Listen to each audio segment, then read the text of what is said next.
for ourselves, but to do great things for the Lord our God.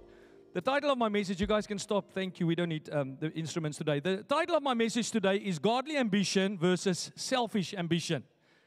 Eesh. Why today, Pastor? Well, you will see where I'm going with this, and it's going to bless you, because I do believe that this is critical for you, as it's critical for me, for every one of us, because we all come out of the world, and we all have things in our life that God needs to deal with. And that's why I felt on Friday night, we were praying as a community here in the venue here in Easter Road for our churches over Scotland. And we really want God to move in the earth, but we need to recognize that God is going to do it God's way, and God's going to do it the way He does it. Man is not going to dictate the terms. Man is not going to control the flow. This is something God's going to do, and God is going to raise up an army. He's going to prepare the hearts of His people like He's done throughout the Old Testament. You will never see God do anything on this earth that He does not do through people, but He never sides with people that does it in their own strength. God's always looking for surrendered vessels and open vessels through which His Holy Spirit can move. There's not a person in this room, and I want to lay a foundation today, because maybe some of you are new to the faith and you're new to this form of, if I can call it, form of Christianity, because there's so many people that think this is a cult, and so many people that think Christianity shouldn't be like this, because for so long you were brought up to believe that Christianity is singing songs in church while you fall asleep. I mean, most people's battle in religion is just to stay awake till the end of the service. But there's actually a God that wants to take you beyond the four walls of this room. God wants to use your life out there. God wants to make a difference through your life in the marketplace. And one of the first things I learned as a young Christian, because I came out of a religious background, we were taught all the Bible stories. We were taught everything about the men, Abraham, Moses, Joseph. I read these stories all my life, but I never heard that God has a big future in store for me. When I came into a church environment like this, was the first time my faith became alive, and I started to realize that God actually wants to do something with my life. I'm not supposed to live a defeated life, always waiting for the government to bail me out with my problems, always looking to people to do what I want to do. God wanted to do a significant work in and through my life. That was the first thing that happened. I remember we would sing songs, and the songs was all about faith, and the song was about vision, and the song was about this great God. There was this one song, Our God is Able, and I'm like, but what must this God be able to do if we all just sit and cry pitiful parties in church? So there was something that awakened in me in those years where I started to realize that God wants me to dream big dreams. God wants me to think big thoughts, because ultimately your thoughts will pave the way for your future. So God wants you to know this, because ambition is a God thing. It's not normal for Christians. It's again what religion has done over the years. And listen, Scotland, I am now Scottish. I've been here for 10 years, and I don't think I have not credibility to speak on the spiritual climate of Scotland. I've done church. We've planted now 2 churches in the last 10 years, one in Glasgow, one in Edinburgh, and I've worked with a lot of local people. We are constantly working with people, so we do have some credibility to say what we say. And this is not just wild statements to offend people. This is just how I discern the climate. This is how I see what's happening in Scotland. And I don't see much of these big visions and dreams when I move around the city. I see Apple dreaming big. I see the cinemas, the Next, Omni Centre, the View Cinema here in the Omni Centre just around the corner from us has recently invested millions into new facilities. They've expanded for leisure, because everyone in the world thinks big until they come to the church. In church, people think small. In church, people play small. In church, people act small. Oh, Pastor, we just need to pay the bills. Oh, Pastor, we just want to get our children through school. But the Bible says that the Lord your God wants to do exceedingly abundantly beyond your wildest imagination. The Bible says it. The Bible says that God gives men visions and dreams. It was God that gave Abram a dream. It was God that spoke to Joseph a dream. It was not a demonic force. It was not a cultural force. It was the Spirit of God that breathed dreams into the men of old. And that's the kind of God that you and I serve today. Religion has done us an injustice, because religion told us that Jesus wants to save you, but they never told you, why does He leave you here? Come on, you probably wondered that at some point. What the flip am I doing here? When you go through life and you're like, okay, God, if I'm going to heaven, why not just take me now? Amen. Am I the only one? But there's a reason God left you here, and that's not to sit in church and sing songs. That's not to wait for the government to make your life better. My days. It's like the S&P is the God of this nation. The S&P can't salvage the problem that we're facing. You have to go and do what God called you to do. Oh, benefits. How's benefits going to get you there? My days. I love what Pastor Rick Godwin said. He said, most men die at the age of 30, but they only get buried at 80. Because by 30, they've got no aspiration, no dreams, no ambition. The biggest dream they dream will only last until September because they want to go on a summer holiday. Come on, please tell me that's not us, brothers. We dream big, amen. Because we spend time with God, and we spend time in the presence of God, and we spend time worshiping God, and the more we get a hold of God, the more God gets a hold of us, and the more we behold God, the more we see what God wants to do on the earth, and that God's time is not done with the earth. The church's days are not over. That part of the church is over. There's a different thing that God wants to do in the church. The time of church sitting and watching what pastors are doing is over. The time is for the church to do what everyone should do, and that is to do the work of the ministry which God has called us to do. There's no more sitting on a seat and waiting for the pastor to change your life. You go in your authority, in your dominion, and you go conquer your giants, and you bring about God's plan for your life. That's the time for that church is over. That's why that church is closing. Their buildings are empty, where people just sit and listen to music. Notice, that's a notice. You can drive past a lot of empty buildings this morning because people are not activated in their faith. People are not activated in the vision and the dreams of the Holy Spirit, the God that we suppose to worship. And that again was one of the first things God taught me when I got saved. And I want to say to you this morning, dreaming is not a Satan quality, it's a God quality. Nightmares is Satan. Dreaming is not Satan. Nobody comes to me and says, I'm dreaming. That's not a problem. It's when you nightmare that it's a problem. In actual fact, Acts 2 verse 17 says, in the last days, God says, I will do what? I will pour out my Spirit upon who? Put the whole scripture there. No, the scripture starts at the start. Thank you. In the last days, God says, I will do what? I will pour out my Spirit upon all people. Now look what happens when He pours out His Spirit. Your sons and your daughters will prophesy, and your young men will see visions, and your old men will dream dreams. Dreams and visions is the love language of God. God loves talking dreams and visions. Nightmares and small lives is the conversations that Satan will have with you, trying to keep you small, condemning you for even trying, always trying to put you down, always trying to put a mask or a box around what you can and cannot do. I grew up in a Christian religion where everything was impossible, but God wants to tell you all things are possible to him that will believe. Because with faith and obedience and the Word of God, there is nothing that can stop a born-again Christian, because we don't live by the rules of the system. We live by faith in the kingdom of the Lord our God. And you have to know that as a Christian. And if you don't know that, you need to get filled with the Holy Spirit, because the Holy Spirit's love language is dreams and visions. So you don't stop dreaming. I'm 44. We've started 2 churches. I'm still dreaming. I'm still planning. I'm still thinking outside the box. What else can we do that's not been done yet? Who else can we reach that's not been reached yet? What else as a church can we do in order to see the plans of God unfold for our nation? We're not living small lives. We are not living just by the way, paying the bills. We dream the way and the dreams that the Holy Spirit wants us to dream. Amen? But now comes the but. Why is there always a but? We all come out of the world. Every single one of us. If Jesus saved your life, you come out of a worldly system. You come out of a worldly culture. And for the last however many years of your life before you met Jesus, you've been taught by the world system to only go for yourself. Everything in life is about the me.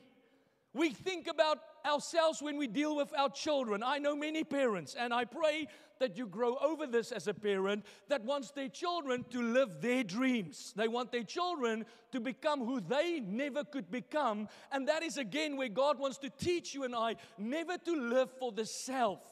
That's why I want to talk about selfish ambition, because selfish ambition and godly ambition are vastly different, but they stem from the same desire, and that is to do something with your life, which is a God thing.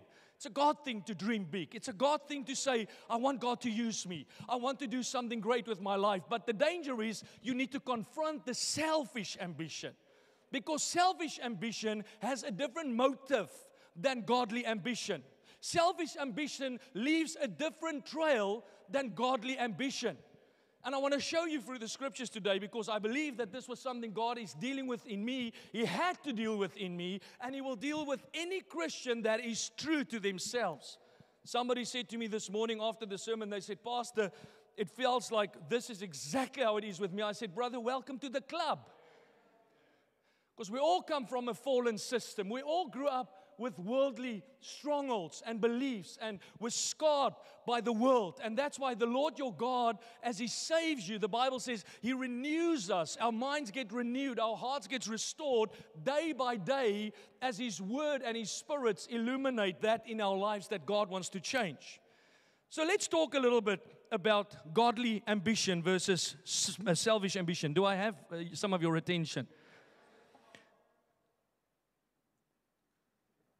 If you do not confront the wrong ambition and cultivate the right ambition, you will see how selfish ambition will kill you as a servant of God and turn you into a servant of self. We all start at the same place, at the altar. Every single one of you that is born again, at some point of your life, made a decision to make Jesus the Lord and Savior of your life. We all start there. But the journey looks vastly different for most people, because it's not how you start this race that matters, it's what you look like at the end of the race that matters.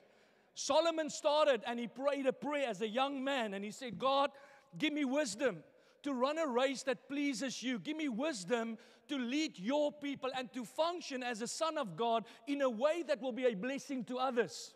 God was pleased. The Bible says, God said to Solomon, because you did not ask selfishly, because you were not into it for yourself, I will give you everything you've asked for and all the more, because I want to tell you, there's no limits to what God will do for you when you live your life for Him. But Solomon, along the way, got distracted. Solomon, along the way, never dealt with selfish ambition. And we find later in Solomon's life, the story changed. Solomon's confession changed. Solomon's pursuit changed. Suddenly Solomon can't care less about how he leads God's people. All that matters now is what Solomon wants to achieve in his life. All that matters now is whether Solomon hear what he wants to hear God says. And the Bible says his wives turned his heart away from God. Many people's hearts over time, because of selfish ambition, turns away from the Lord their God.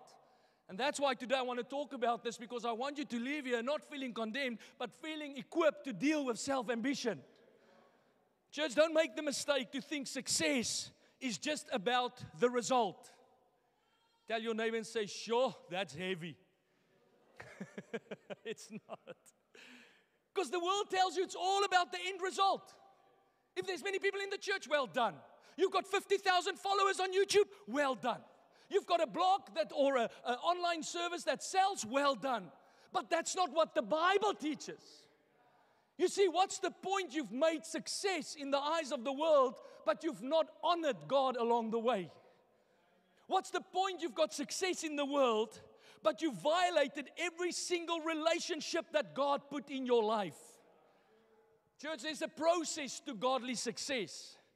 There's a journey of godly success. And if you study the scriptures, you will find more often than not, success took 20 to 30 years to be established in God's kingdom. Think about King David.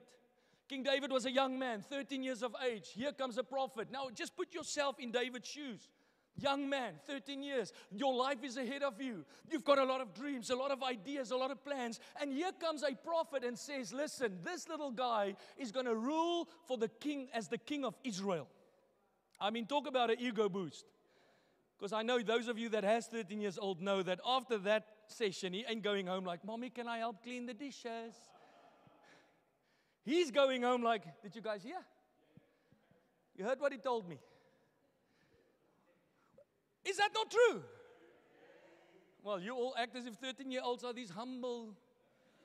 Yeah, mommy, I know the Lord spoke to me, but I'm at your service. That's not.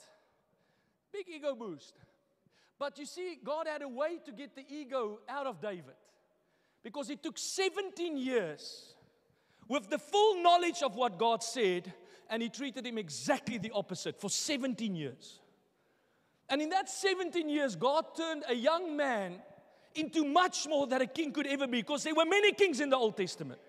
But there was one King David, where the scripture says he ruled righteously. He loved God like no other. He lost his dignity for God. He lost his reputation for God. He lost everything for God. Even when he sinned, he was quick to run back to God because it had nothing to do with him. That's why many people violate the process. Young people in our church, when I preached in Glasgow this morning, half of them, I think, struggle to relate with what I'm saying. But I told them, we are not setting you up for success if we tell you just to dream big and go for it. No, dream big and die. Pastor, but that sounds like what's it? It's not an oxymoron. It sounds like it's a contradictory statement. It's not if you understand God. Here's Joseph, young man, has a dream, wakes up from his dream. Mommy, Dad, I have to tell you what God told me. What did he tell you? I'm going to be the ruler of the nation. You know what Daddy told him? Hey, you arrogant, full of yourself. And he was. You know what God did? But prison, then you go into the palace. 13 years process where Joseph died. He lost all his dignity. He lost all his self-worth. He lost all his rights. Because as humans, we have rights. Well, if God's son wants to fight for their rights, you will miss the king's assignment for your life. And that's again why selfish ambition is so dangerous, because it takes us out of the seasons that God orchestrated for our deliverance. You see, Joseph had to go through a season of obscurity. What does that mean? He had to go through a season where nobody even knew who he was. No one recognized him. Where you feel unvalued. You feel like people don't give you the recognition that you are due. Listen, you are exactly where God wants you to be. Oh, but Pastor, no one even noticed what I'm doing. Stay put. Stay faithful. Endure the process. Don't get ahead of yourself. Don't run in your own strength. Don't take up the own reign of your life. Stay in the season that God has destined for you to stay. You see, when people stay faithful in the season of obscurity, they're busy writing a story like Joseph. When people stay obedient, a godly word, not a swear word, not a legalism word, a scripture that says be obedient is what God's word teaches us as Christians. Stay obedient. Stay humble in the seasons of the wilderness. You know how long we as a couple, my wife and I, had to go through pain and aches where we saw God bless others. They get the promotion. They get the breakthrough. They get the babies. And it comes because of the advice we gave them. And we got nothing in those seasons. And God was well pleased. Why? Because it was in the process that God dealt with the selfish ambition. See, godly ambition doesn't just think about the end result. Godly ambition thinks about how you look when you get there. Because some of you, when you get there, are going to be a pain in the bum. Why do I say that? Because there's too much of you in you. No, Pastor, I'm not. I'm a pure Christian. I just want the right thing. Okay, but lay down your life and come and serve as an usher. No, I don't do stuff like that. You know, it's like I shared with my driver this morning. He asked me some serious questions. He said, Pastor, how did you find out that you were called to be a preacher? I said, by ushering. How did you find out you were a preacher? By cleaning the toilets. Why? Because I did what God wanted me to do. Didn't come with these agendas and demands. Hello, good morning. I've got a great voice. Yeah, we don't need singers right now. What we need is somebody that can carry speakers. Oh, yes, yeah, I work on Sundays.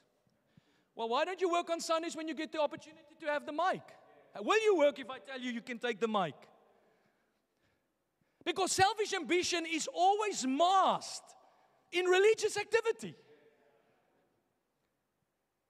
And if you don't deal with it, what will happen in your life, you will always shy away from your responsibilities because without even saying it, you are waiting for the moment to do what you believe you should do. That's why God had to teach me as a young preacher. I went to my pastor. I was young.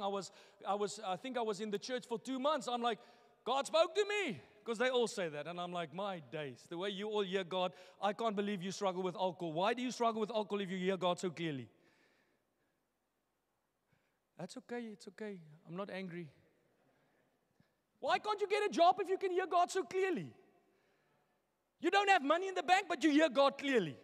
Your kids are rebellious, but you hear God clearly. If it was so simple to hear God clearly, then why are you not hearing God clearly?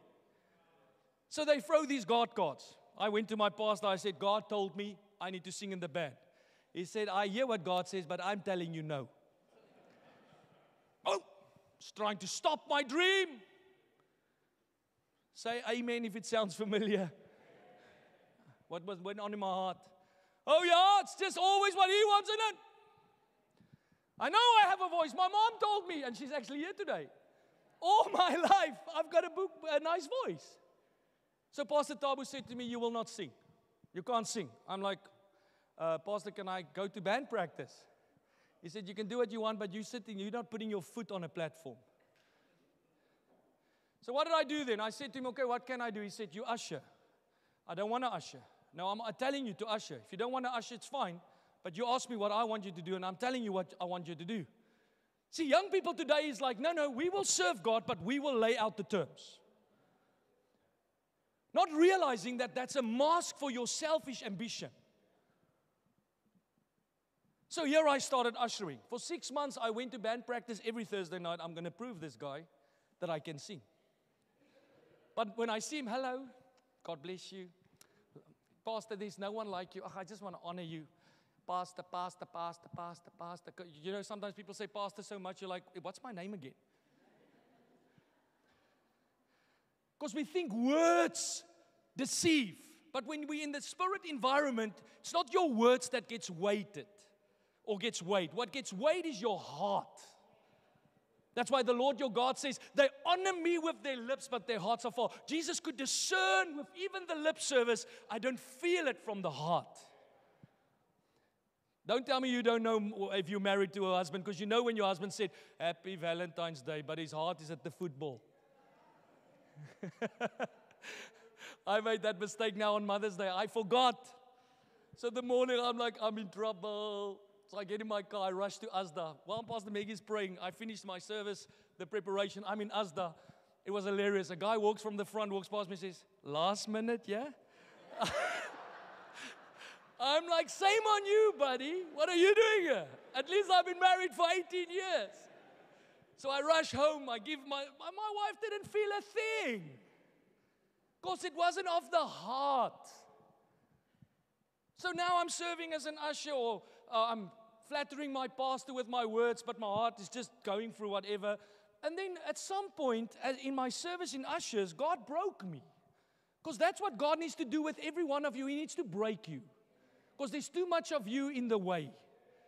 How you see it, how you believe it should be, what you agree with, what you don't agree with, how difficult your life is, how difficult your kids are, how difficult the season is, your health issues, your emotional issues, your temperament, your car that's not working, this, that, the other. At what point can God be God? At what point can we just follow God? So He broke me. He broke me through a strong man. My pastor's a strong man. Strong hand. He broke me. And that's why today I can stand on the platform and be a preacher, because I was going to lose myself trying to pursue something that was ambitious for my own making. I wanted to sing. My pastor said, no, you usher.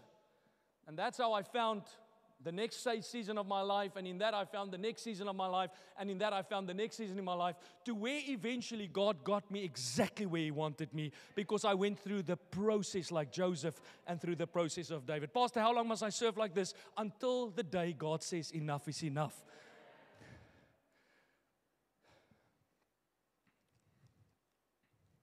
Godly ambition will take you ahead in life, but it's going to happen through God's timing and God's plan. And I want to say to you, God is seldom early, but He's never late. The chances of you being disappointed because of a timing issue is very likely. I believe most young people undermine God with at least 15 years. You have to do what you're doing now with a great attitude for 15 years to walk into your God-given dream. Because then when God gives you the platform, when God gives you the praise of man, because somewhere people does praise you, at some point people does recognize you, you will not be consumed with their recognition and the value that they put on you. You will stay in the presence of God because you are broken towards the flattery of people. Selfish ambition is motivated by a desire to be better known. And no one will talk like this because everybody is so holy. Everyone just wants to do the right thing. But I know what I know. That as a young man, I didn't want the right thing. I wanted people to know me. I know it's not in our church, but it was with your pastor. Because I'm an alien. Amen. No one struggled with lust but your pastor. No one struggled with envy but him. You are all just like, no, pastor, we've always been fine with it. If you have ambition, the chances are very likely that your ambition is rooted in yourself at the start. And the only way to deal with that ambition is by enduring the journey that God lays out before you. So ambition that itself is motivated by a desire. There will always be this desire to be better known. Oh, I want people to know me. Oh, I want people to see what I do for God. Oh, I want people to recognize me. They want to be valued. So people come out of the world, they're insecure, they're hurt. That's okay, just help there.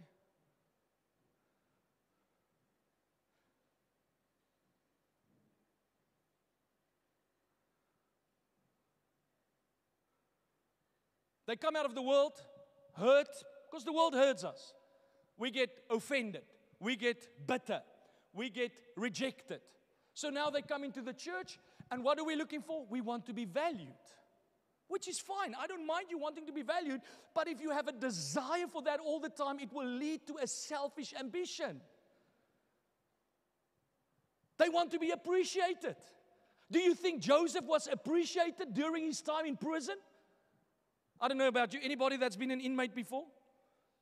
Any inmates? Please put your hand up. Don't drop me here now. Oh no. Praise God. We need to go and work a little bit harder, church. I saw this morning they said gang crime is increasing in our city. They believe that it's going to get much worse because of the challenges in the young people. But if you were in prison, you don't feel appreciated in prison. You feel violated. You feel as the society ostracized you. But it was there that God did a number on Joseph. See, selfish ambition will be motivated by recognition.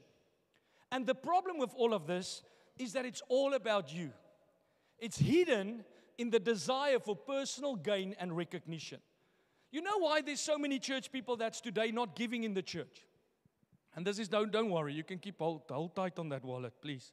Don't let me offend you. Squeeze the queen, or is it now the king? I haven't worked on a note for so long. Is it a king now? The king's face on the notes. Like J. John said, they hold so tight onto their pound that the queen is crying. But people do, you know what people tell me why they don't want to give in church? Because they feel there's too much corruption in the church. They feel that the pastors and the leaders have only enriched their own pockets. Now tell me, what does that stem from? That's a selfish desire. And there's total value in it. And we all know how sickening it's been and what trail of destruction it left in the body of Christ. How it's broken up churches. How it's destroyed young people's destinies. So if we see what toxicity comes from selfish ambition, why don't we want to confront and uproot it in our own lives? Because I tell you today, it's not just a pastor that's ambitious that's causing harm to the body. It's any Christian that's ambitious that will cause harm to the body. Because all we want to do is enrich ourselves, enrich our labels, enrich our names, enrich our churches. So everyone should know we're the biggest church. That is not the heart of a believer. We might be the biggest church, but the ambition is supposed to be godly. Still ambition, still dreaming big, still thinking big, still planning big. I want to build the biggest home cell that this nation has ever seen, but it's not to get the people to make me feel validated. Because many home cell leaders start there. Pastor, why does nobody want to respect me? Because you're not worthy of respect yet. Because your respect has not been earned. You compare 6 weeks with 15 years. 15 years of dying to myself. 15 years of waking up in the mornings early when I didn't want to. 15 years of never saying no to the Lord. Just, yes, Lord, here I am, use me. 15 years of digging in. 15 years of serving. 15 years of laying down my life. You come on week 1 and suddenly, because you have a title, the people should respect you. No, 100 times no. But because of all these hurts and issues that we carry from the world, we carry it into our service to God, and if we're not cautious, we run with a selfish ambition. We want people to come. We want people to get saved. We want people to get discipled. We want our home cells to grow, but why? Because we feel valued when it grows. We feel validated when it grows. We feel that people care about us if it grows. And I want to tell you today, God wants to replace that selfish motive to a godly ambition. See, people that live for this recognition and gain will always revert to dishonest tactics. And I want to get to a biblical story here. I was found out on time in Glasgow, so I'm hoping I'm going to finish this morning. But Absalom was a classical example. The spirit of Absalom is what pastors call a spirit in the church where young people, I'm not talking about age, I'm talking about your maturity in the Lord. Where people that are young in the Lord starts to cancel higher up in order to make their own voices heard. Happened with Absalom. And I want to share on this story because I want you to recognize how the spirit of self-ambition works. Because you cannot stay in the race as a servant of God if you don't deal and cultivate with a healthy, ambitious spirit which is there to do God's way, God's work, and get to God's dream, but doing it the right way. So what people do with selfish ambition, they will always revert to dishonest tactics to get what they want. They will lie. They will make false promises. They will flatter, kissing, and commiseration. That was a big word, so I had to study it this morning. And I forgot it in Glasgow, and I had to study it again on my way here. What does commiseration mean? You know what it means? It's those people that come to you and like, you look hurt. Are you okay? Oh, I can't imagine they treated you like that. Really? I can't imagine that you went through that. How can they do that to you? And all they're doing is they're turning your heart away to their heart. Because the saying is, hurting people hurt other people. That's why in a church, if you want to know who's the offended bunch, you just wait and see what Facebook tells you. Because on Facebook, they find each other. I'm like, how the heck did you end up there? Oh, I know, because you got offended. So now the Absalom, the self-ambitious spirit is like, listen, I won't treat you like this. I can't believe they did this. You must hang out with me. I will make you feel wealthy. I will make you feel valued. I will make you feel recognized. I will make you feel validated and that you deserve it. And that's exactly what Satan wants to get you in. What tactics does the world equip when they want to sell you a new car? Sorry, can I just see your bank statements? Do you have enough money to buy? I'm sorry. Do you really need a second car? Did you talk to your husband about this car? Is that what they do? They're like, ooh, man, this is the exact car. I know what you need. You came at exactly the right time. That car arrived this morning and it's got your name written all over it. A brand new Range Rover Evoque. Your husband is sitting at home pulling his hair out to pay the current car, and you are like, yeah, yes. Do you really think so? Of course. Flattery. That's why flattery in the church is toxic. That's why I don't like to flatter. People don't always like my leadership style. They say we are too direct. I would rather be too direct than flattery, because flattery blinds your discernment. That's why when people start flattering in the church, ask the question, what do they want? If somebody is giving you sympathy, make sure that it's not sympathy with an agenda. Oh, I can't believe you don't have money. You know how many people have asked me for money? I'm like, really? Do you need money? Yes, Pastor. Okay. Listen, you must have a good week. Bless you.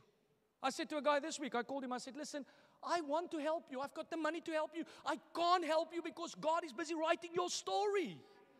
I'm not God. I'm not going to flatter you by giving you money all the time.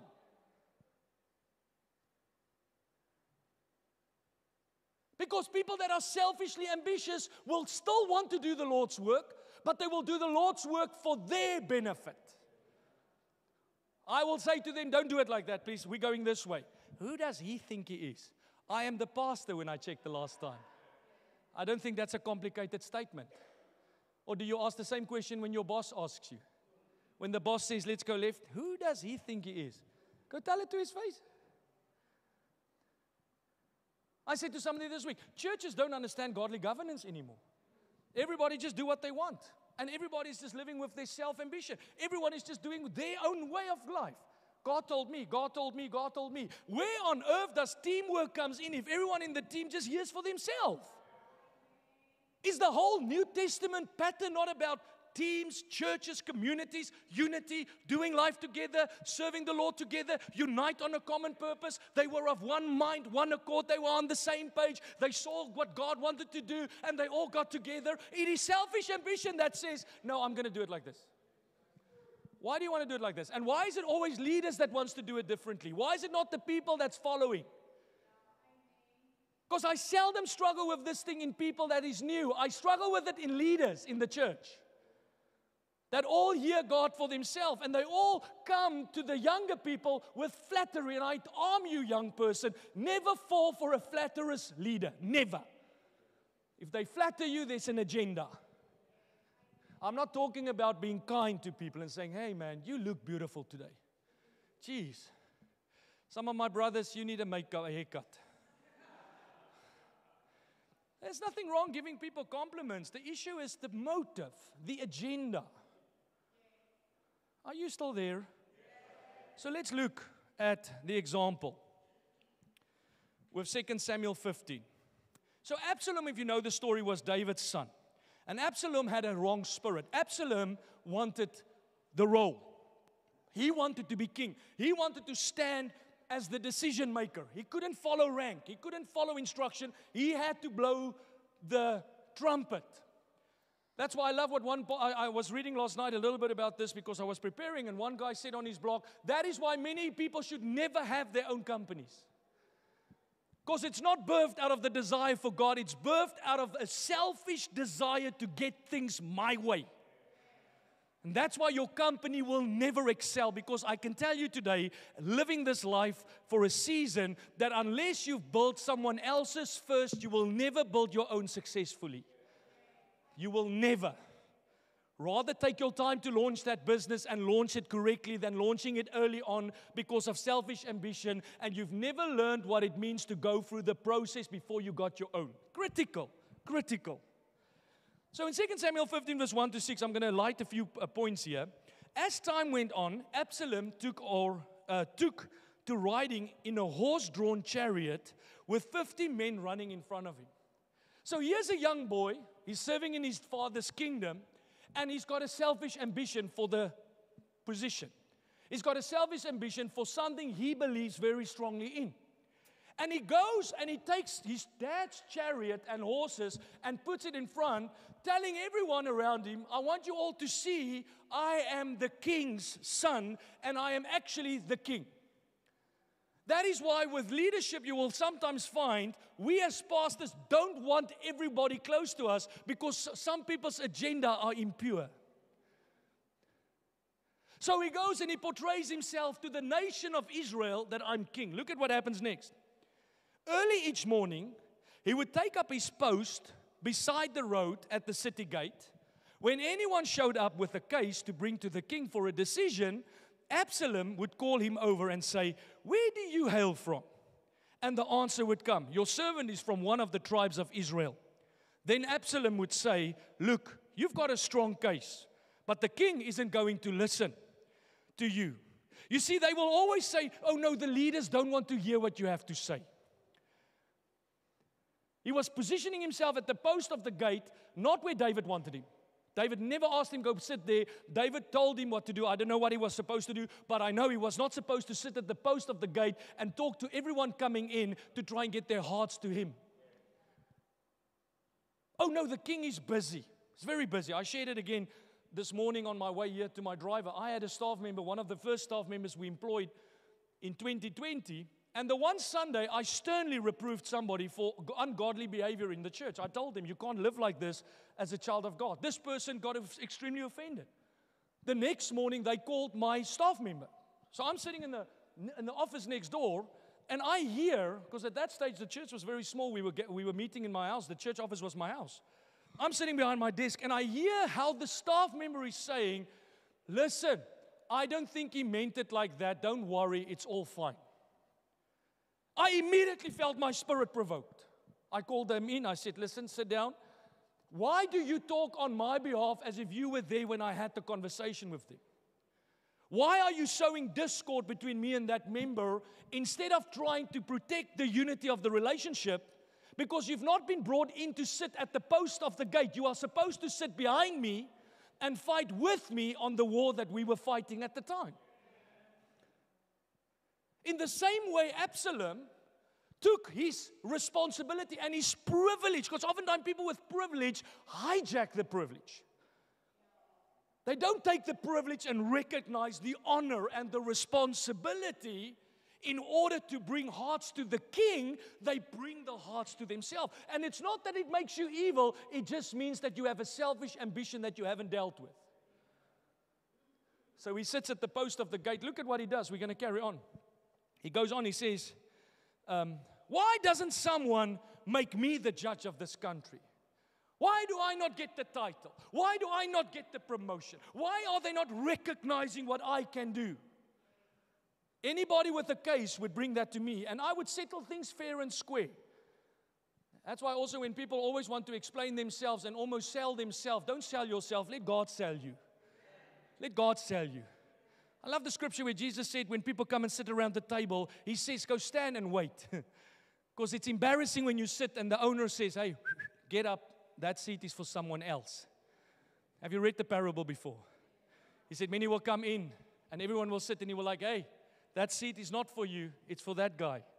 So I teach my people, the people I disciple, always stay humble, always stand at the back. Just be faithful with the little. Don't always want the prominent seat. Don't always look for recognition. Don't always try and be the last word in the room. Just sometimes shut up a little bit.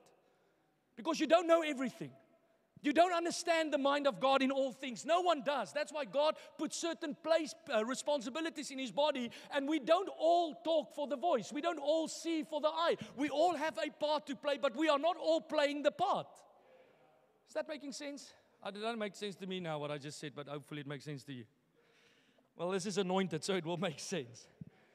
So he goes on, listen. Whenever somebody would treat him with special honor, he'd shrug it off and treat him like an equal. If a leader treats you like an equal, question. Because any child of God will understand that there's certain voices in your life that God puts there senior to you.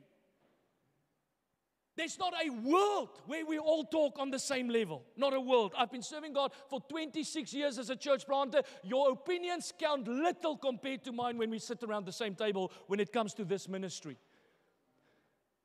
But Absalom made it an equal playing field. Why? Because people like it. People like it. Oh, he makes me feel like him. He makes me feel like one of the team. King David walks in and they feel he's a king. So Absalom walks in and they feel like, hey man, yes, our buddy, our pal. All got to do with the flattery, the kissing. Just getting the heart of the people to themselves. It goes on, it says, Absalom did this to everyone who came to do business with the king. They didn't come for Absalom, they came for the king. That's why selfish ambition will always drive the institution, church, apart. Because the people have not come to you as a 6-month-old home cell leader to tell them how God works. They've come because there's a pastoral office in the church. They've come because they recognize there's people here that have served God under their own authority for years, which gives them a voice into people's lives, which you don't have. So as they come to do business here, and they meet you at the gate, what are you busy communicating to them? Because Absalom, look at what it says, he stole their hearts of everyone in Israel. How bad can that get?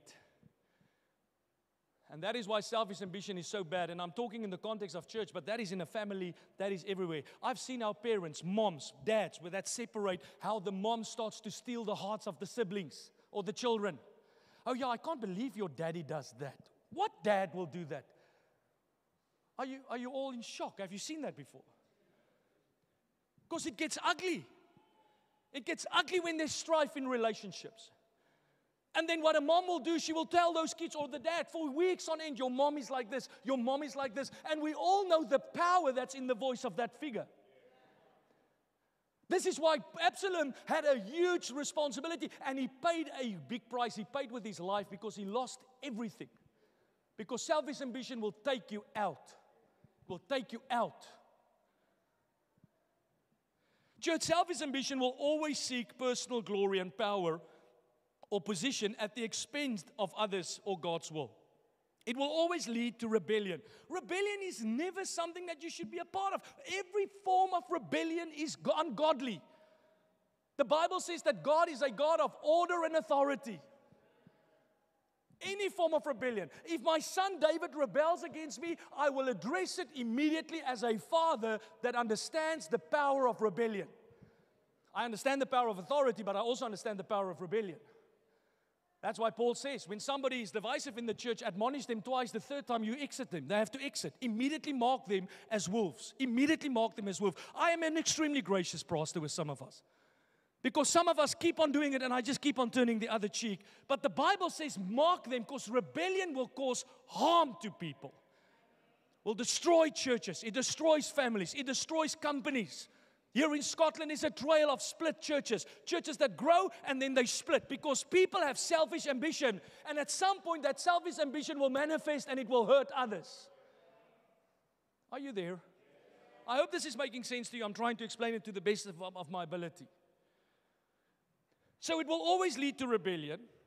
Where one will start to do what?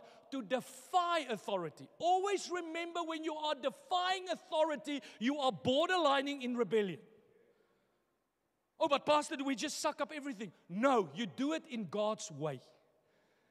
In a marriage, when my wife and I clash, she doesn't go and tell my boy David, listen, when your dad comes home tonight, give him attitude. Or, David, like I speak sometimes very strong, and that's one thing I can tell you parents, if you don't talk as one voice, your children grows up confused. And that's what I can, honestly, I take my hat off to my wife, because sometimes when I have strong conversations with my wife, with my husband, she backs me up. She doesn't go to him, oh, David, I can't believe he said that. Listen, Daddy had a long day. He's hungry. Daddy's always like that when he's hungry. You are defying authority. You are sowing rebellion in your child's heart. Then you can't understand why the teachers can't cope with them. Pastor, I don't know why my child is a thief. Because you've never addressed this rebellion. How did my child get involved in gangs? You tell me. No, it just happened. That's like the people that say, how did you get pregnant? I don't know, it just happened. It didn't just happen. You did something. I'm so shocked. Why? Because that's what rebellion will do. Rebellion will defy authority. Selfish, ambitious people will defy authority. And I'm not talking about what you don't know. I'm talking when you go willfully against the instructions. Because that's rebellion. Rebellion is, I will not do it. I hear what you say, but I will not do it. Now I come, I give you scripture. I sit with my wife, I give her scripture, I will not do it. That is rebellion. You married the guy. That's why we told you take your time before you get married. Don't get married to a guy that's in nightclubs and getting drunk and you tell me he's a nice guy. What's nice about him? His Facebook profile. Don't look at me like that, brothers. If you're in nightclubs, this church is not going to give you a woman. We give women to men that runs for God. Oh, that sounds very cultish. I know. You'd make with it exactly what you want. I will never give a woman in our church that's running flat out for God's hand to a man. Now, listen, some of them don't listen that great. I honestly think your hearing aids are broken. Because you come in, I said, don't go for him. And you're like, I'm going for him. No. I said, don't go.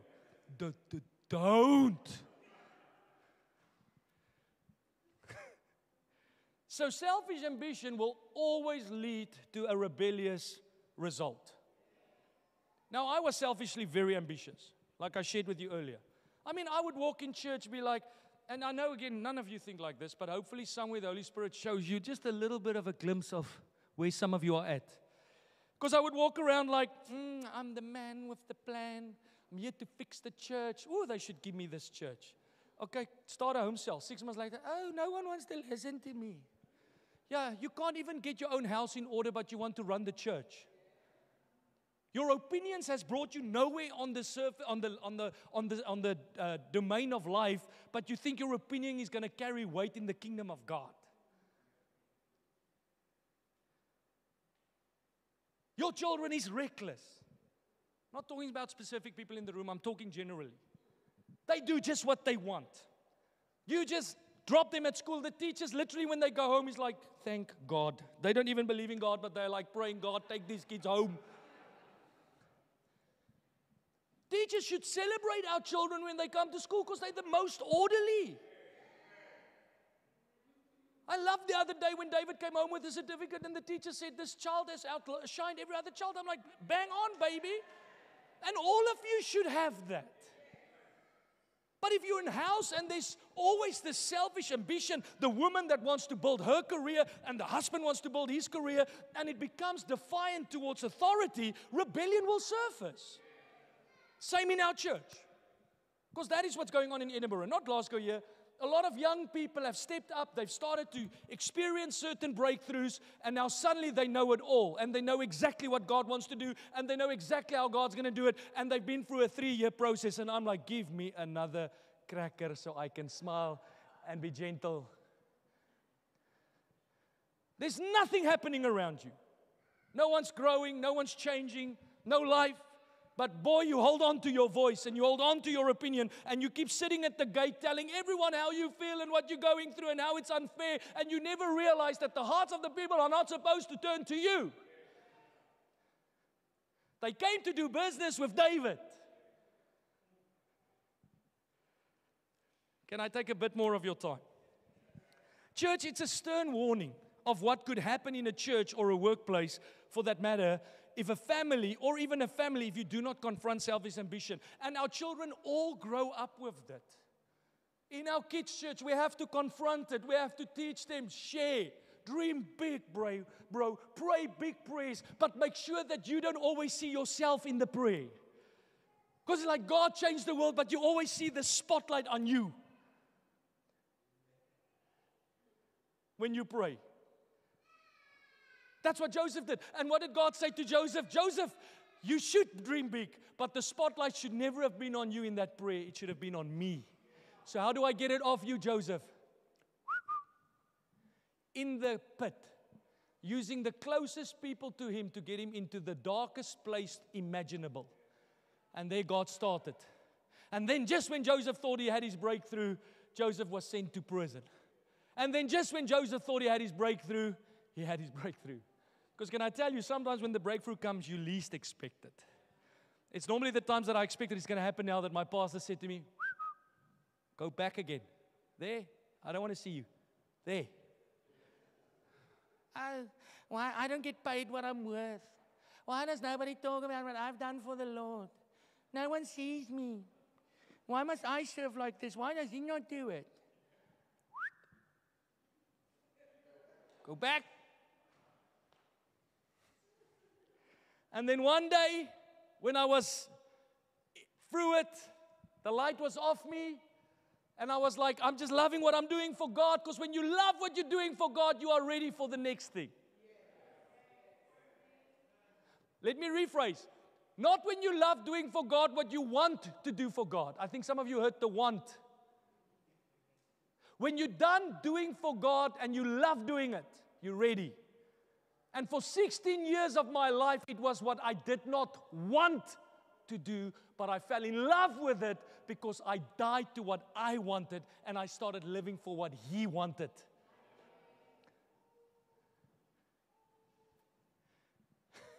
Don't some of you look like you're crying? You should, because your flesh hates this stuff. Your spirit's like, give me more, and your flesh is like, we should have come next Sunday, it's Easter. We want to talk about the power. There's tremendous power when you die to yourself. Jesus said when a seed falls to the ground and dies, it will produce much fruit. This is not a defeated thing. This is not a condemnation thing. It is to address something that will stop you from becoming. Philippians 2 verse 1 to 4, I'll stop here. I've got so much more I want to say, but we're not going to get the time today. Therefore, if you have any encouragement, I want to make sure this is the right, yes. Any encouragement from being united with Christ. Anybody that has encouragement from being united with Christ? Yes, Pastor, encouraged. Oh, come on, just give me 2 decibels louder. You know, God, you are so good. We love you, God. Praise the Lord, oh my soul. If any comfort from His love, if any common sharing in the Spirit, if any tenderness and compassion, then make my joy complete, Paul says, by being like-minded, having the same love, being one in spirit and of one mind. What does it mean to be one of spirit? It means that we are all in this together. So I'm glad that you got a revelation, but stay with the program. You know, we do such an injustice in the church because we create an independent Christianity where everybody's in it for themselves. And it's like I saw Craig Rochelle said recently, said, it's the most sacred thing is when you learn interdependability in the kingdom. Because there's something in me that you need, and there's something in you that I need, and that's exactly how God wants it. As a matter of fact, it says in the book of Romans that each part of the body has its perfect place. Last night I posted something in our Glasgow community because I'm so excited what God is doing there. So many people are coming, and the church is it's just exploding. And I shared with them about what God is doing. And then I made a statement and I asked somebody to do something. You know, they all commented, and one person commented, they said the following: Pastor, we are celebrating your work. And I immediately wanted to type, and I'm like, don't fight on Facebook now. Because I know the person's heart. Their heart was pure. I know the intention is not evil. But this morning I said to her, listen, it's not my work, it's our work. I've just got a part to play in this, but you have your part to play. I'm the voice and the eyes, or just the voice. I don't even know how you can be the voice and the eyes, but we all have a part to play. You might be the little pinky there, but if the pinky does his job well, the voice does his job well, this whole body grows well. We do an injustice. Because we tell young people God wants to do great things for your life, but we never tell them, get part of the program. Stop with your own ideas. Stop with your blogs and your emails and all your businesses that you start on the side, and every business only has 5 clients. You know, that's so selfish because after 6 months, I can't even buy that product again because you left. Do you understand what I'm saying? I shopped somewhere recently. The guy just started a business. I'm like, this is cool. I bought it, and then 3 months later, he closed his business. I'm like, why did you do it like that? Why do you open a business for yourself? I thought you opened it for the customers. But that's what people do when they're interdependent, or say, let me say, when they insular. Just all about me. And that's what we do in the church, because we talk about vision and we talk about dreams, but we never say die to yourself. We never say become who God has called you to be in this world. As a family, submit to authority, not defy authority. Don't hijack the hearts of people that's here. You came in. You didn't come here to make this yours. Not one of you should turn the heart of a member to you. You should all turn the hearts of the people to what we do. But they don't do that.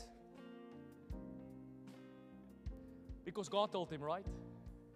No, I'm just doing what God told me to do. well, I'm not going to do what God's going to ask me to do. Can you leave? I'm going to stop saying it. Some people said to me this week, okay, I love you. I really love you. But if you are here to defy authority, to sow discord and rebellion, and in some cases it becomes so obvious that you're not even trying to mask it anymore, you've got a problem.